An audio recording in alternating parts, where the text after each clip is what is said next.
Hello, greetings, my friends. I want to wish you a wonderful day, for it is a brand new day. Every day, God creates a new day. I'm going to talk about spirituality, a little bit about authenticity. I'm going to talk about my friend the Christ, bring a few ideas about astrology, and a few other thoughts about that. But first thing is what I want to say. It's important to be authentic, to sign on self, be true, as Shakespeare said in Hamlet. To sign on self, be true. And if you're true to yourself, you'll be true to the rest of the world. For what does this mean? It means to be truthful, to be authentic. But since we do not know the truth, we have to be true to the truth we know. And so it is about loving your belief, loving your desire, learning your preferences, loving all that is revealed within yourself. And so and when we have a thought that brings us pain or sorrow, it means we are disaligned with the truth within ourselves. Our emotional body is like a barometer. It will tell you when we come into alignment. And so when we find those thoughts that are bringing us out of alignment, that bring us pain or sorrow or fear, then it is a sign that we have this wrong thought belief, this thought pattern, and we can disengage into the old belief in order to align to this truth. But whatever truth we have is revealed within ourselves is really what we have to honor. This highest truth within ourselves, whatever we believe, even if nobody else believes it, it's much better to find consonance in the world. But it is important to be true to ourselves and to honor ourselves and to honor our belief and remain flexible in relationship to the ability. And when we receive information, we have to be able to adapt our thoughts and our truths. For there is one good example is that you might think I'm crazy to say that, but when I was a child, I believed in Santa Claus, like most children. But then I grew up and I stopped believing in Santa Claus. And one day at Christmas, I was traveling in the astral plane and I met Santa Claus. He came and smiled at me, had this red hat. And it was beautiful. It was a loving energy. He's very active in the imagination realm of children. For all those beings in the astral planes are very real in the dream state, the unicorns and the dragons. But the contemporary society do not believe in that. Yet for me, the Big Bang is a Belgian joke. It is a joke. It never existed. It is a complete fantasy. But to say to scientific mind that the Big Bang is a fantasy, but Santa Claus is a real person, is like you'll be considered completely insane and crazy. So I don't usually say that. Yet to me, the cosmology for all the basic of science and cosmology is based on that Big Bang. That is, so I agree with Einstein or Plato. They say the universe is eternal, always has been. Plato explains that the universe has always been existing. We all exist in a perfect eternal form. That is the soul realm, and we're just descending into the shadow realm in order to experience and grow. And so, but for those who are interested in advanced cosmology, I recommend you avail yourself to the Urantia book. For it is for the universe, there used to be a time when the universe existed, the paradise and the central universe of eternal perfection existed alone. And there always have been, never been a time when the paradise and the central universe didn't exist. It's eternal. It always have been, is, and always will be the nucleus of creation. And everything is concentric circle that goes around it, but this universe is invisible. And so, but there used to be, there was a time where the infinite spirit was activated the celestial mechanism and mobilized the energy that was, and the forces of paradise to turn this energy into the great galaxies that we now see around us. But this point of creation, this origin of the universe, is so ancient. It is so far beyond anything we can imagine. Although the universe is still very young, it is so in linear time. It is so far in the past that it is better to conceive it as eternal. For that is my take on it. Just like I said, many people will not share those ideas.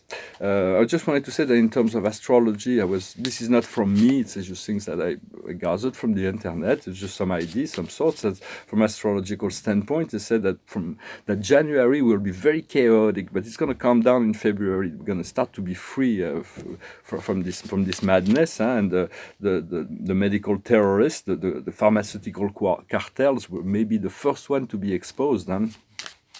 as well as the big internet company will be nationalized and retransformed to serve the people with the respect of privacy.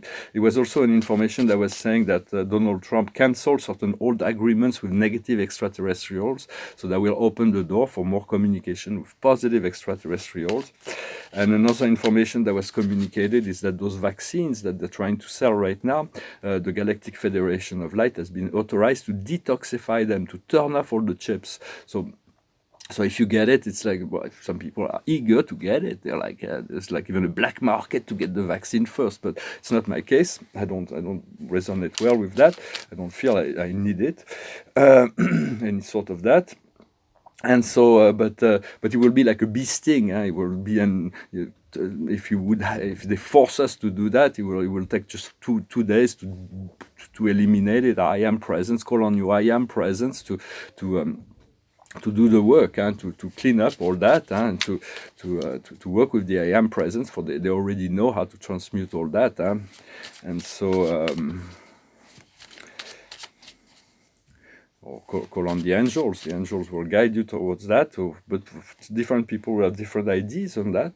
So I'm not trying to. I'm just expressing some sorts, perspective, point of views. I'll pull 5 cards to see the Angels Tarot. The past is clairvoyance. The present is potentiality. And the future is well-being. What we're working on now is communication. We need to communicate our truth as much as possible. And the future is happiness. For Spirit was unveiling to me wonderful, wonderful things. The financial freedom that is coming to me.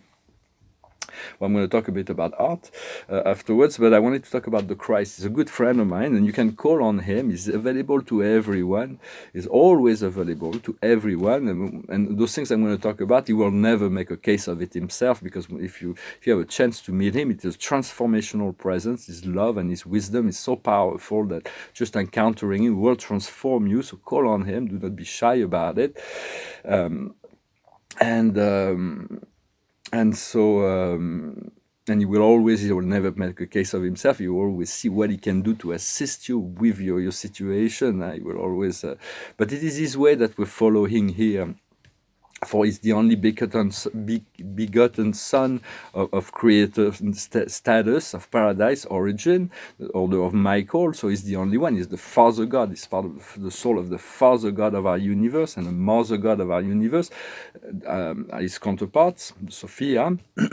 And those beings are never in judgment. Some people are waiting for the Christ to come and judge this situation, but they will never do that. Their supreme mediator is a supreme mediator. This is not nothing to do with religion, by the way. But he will never stand in judgment of his own creation, for he has so much love, and his love will not allow him to judge anyone or any beings. So when there is problems of adjudication in the universe, cosmic trials and so on, it is given in the higher power, in the hands of a higher powers, that is the Ancient of Days, and they act through universal senses. When Spencer is asked to judge a situation, he does it with the wisdom of the deity absolute. The deity absolute is the coming to with the unification of the trine paradise beings, the Father, the Son, and the Spirit, that are acting as one deity. And so this is. But when you come to the Christ, it's like a big brother. He's like a very good friend. He's a guide. He's a teacher. But he's not an object of worship. And this is like idolatry. That's why the Quran was saying he's one of the messengers. It's like God is the one. Yet he's more than just a messenger to me. He's the way. He's the truth. He's the life. He's the bridge between heaven and earth. And everybody, in order to go ascend beyond the local universe to the moral planes, will need to access the more spiritual plane of the super universe. Will need to go to go before him, to thank him for all this experience of ascension. So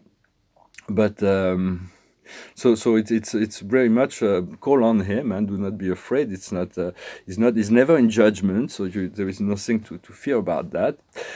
And I wanted to say very much. It's good to remain true to yourself regardless of and to allow your beliefs to evolve with time.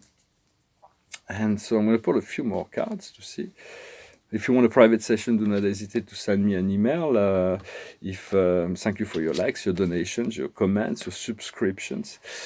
And so the highest wisdom is the observer, to remain neutral, to allow things to unfold naturally, not to get involved in this big drama that's going to be unfolding before us. It's gonna shock the world when they're gonna know the certain truth that is very dark that is going to come up. So it's not to get involved in the drama, to be a compassionate observer. What we need to understand is reparation. It's about what to repair, what we need to repair, we need to bring into balance. For I have a lot of that in my life right now. What we need to do is into the sea. It's about jumping into the sea, make a quantum leap, to return to source, to our desire to return to source. For the Christ is the bridge to heaven, but we have this I am presence, which is a spark of God and a supreme intelligence of our own God self, a fragment of a pre-personal spirit of paradise that is the great minister, and this is really what we're seeking. And when the Christ came, for when the Christ came, he was known as the rabbi who had God within him, and so everybody was seeking him. All the enlightened communities were seeking him, and so. But he came to anchor that, so that eventually, now 2,000 years later, we can realize that we all have that Christ within us. We all have that God within us, and so. But when he met his brother, his cousin John in the River Jordan, and when he was 29, he got baptized by John. And at this time, he came into full realization of his creatorship status, who he was, what his mission on the earth was. And so he came into the possibility. He was a point of fusion with his thought adjuster, with this I am presence. But because he's a paradise creator son, he could not fuse with his adjuster. And what happened was a stupendous happening. His presence became personified. He was given a personality, his personality. And this is a universal presence that became the chief adjuster of all the I am presence throughout the whole local universe of Nebadon. So you can always call, there is a 24 hours, 7 days a week, you can always call on the Christ. There may be different aspect of the Christ that comes to you, but you can always call on him. He's a really good friend. He will never be in judgment, and he will always assist. So it's just teaching about love and forgiveness and opening ourselves to greater things. And the outcome will be it's never nothing is better than home. So we wanna know that soon we have to create this amazing environment where we feel creative, where we feel wonderful, and we have a Sand Spirit woke me up at 4 o'clock in the morning to show me what is coming, this great abundance where I'm gonna be able to be free. And so because I haven't been able to paint for the last 6 months, I've been evicted from my house, and it's like I don't even know if I hope my paintings are safe. Otherwise, it would be really hard for me to handle to lose all my art. To lose my art, it would be very, very difficult. It's 30 years of my life that I put into this art, but it's really hard in my mental sanity, because I use the creation of art to anchor my energy. It gives meaning to my life, and I continue to advance and progress with that. So I'm going to start drawing, because I feel like it's really necessary but I'm looking forward to have a home and to be able to paint very soon. For I also have those projects that are going to be coming. In my first profession, before I became a painter, I was an art dealer and a gallery dealer in Los Angeles. And so for me, this is the most beautiful job in the world. It is very challenging. There's a lot to learn about it, but it's quite wonderful. And we're gonna be very different than the other galleries. We're gonna focalize on spiritual art and symbolic art. Although I'm gonna show many people who are very different kind of art on the primary and secondary market. For the primary market is when we take art from living artists and we sell it to collectors, and the secondary market is everything that happens afterwards. And there are 4 different kind of process in the secondary market. Is the auction house, where everybody knows about it, which is very, very high price, but there's a lot of manipulation through that, because if I have 5 paintings of an artist that I paid $1 million for each, and then there is a 5th one that comes into auction, I'm going to buy it for 10 million, so it raises the price of my collection. So there's a lot of manipulation that process. Then there is the galleries that most people know about, the paintings that are shown in galleries. On the secondary, some gallery and primary, and those secondary, some are only secondary, some are only primary, and a lot of them are both. Then there is the private art dealers, those are more private painting, and then there's the art of collectors that nobody ever know about it. They change hand, and those are the most valuable one on the secondary market. But on secondary market, I'm very much interested in all periods, for certain periods more than others, but mostly modern and post-impressionist. And when you buy a painting, the older it is, the more delicate it is, because there can be problem in provenance, there can be problem in restorations, there is all kinds of things. So, but I'm not very much. There's some contemporary I like, but I will be more interested in post-contemporary. And there is three things that we're looking for. That we'll be looking for is originality. When an artist is original, that nobody ever done anything like that. It's good taste. It has to be enjoyable to look at and to pleasant to look at. And durability has to be. We have to continue to enjoy it throughout times. That it will continue to. But there is a lot of things, once you've seen it once, it's like it's done. There's nothing more to learn. There are things that are very pretty, but they're not very original. So they're a nice object, but they're not very original. And there are things that are very original, but have really bad taste, like the clown arts or the death sculpture or those things. For me, taste is a matter of taste, and criticizing. But I'm really looking forward to put this project together. And finally, I wanted to address an idea. Hope it resonates with you. It's the idea that it's something that just a thought, that an image that came through my mind is when we're trying to get free from toxic. From toxins and toxic habits like addictions, it is like we are in prison, and we're trying to escape that prison. So if you're going to escape a prison, you need to prepare for it. You need to have a plan, and then once you're ready, you have a plan together. You got to act and do it. You're not sure you're going to make it, but you go, and then you don't look back. You don't look back. And even once you're free, you still have to watch, so that the habits, the pulsion, the craving doesn't come back to bring you back into this.